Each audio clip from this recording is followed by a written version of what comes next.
श्री शिव अष्टोत्तरशतनामस्तोत्रम्। अथ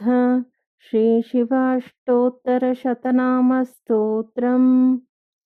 शिवो महेश्वरः शम्भुः पिनाकी शशिशेखरः वामदेवो विरूपाक्षः कपर्दी नीललोहितः शङ्करः शूलपाणिश्च खट्वाङ्गी विष्णुवल्लभः शिपिविष्टोऽम्बिकानाथ श्रीकण्ठो भक्तवत्सलः भवः सर्वस्त्रिलोकेश शितिकण्ठः शिवाप्रियः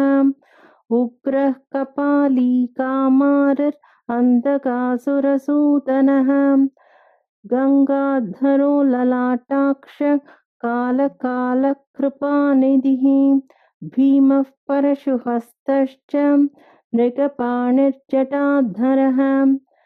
कैलासवासी कवची कठोरस्त्रिपुरान्तकः वृषाङ्को वृषभारूढो भस्मोद्धूलितविग्रहः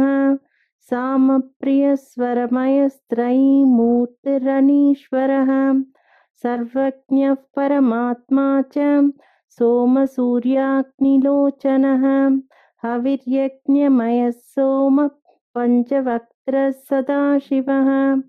विश्वेश्वरो वीरभद्रो गणनाथः प्रजापतिः हिरण्यरेता दुर्धर्ष गिरीशो गिरिशो नगः भुजङ्गभूषणो भर्गो गिरिधन्वा गिरिप्रियः कृत्तिवासा पुरारातिर्भगवान् प्रमथाधिपः मृत्युञ्जयः सूक्ष्मतनुर्जगद्व्यापी जगद्गुरुः व्योमकेशो महासेन जनकश्चारुविक्रमः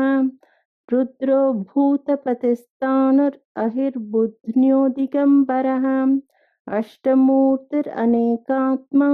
सात्विकशुद्धविग्रहः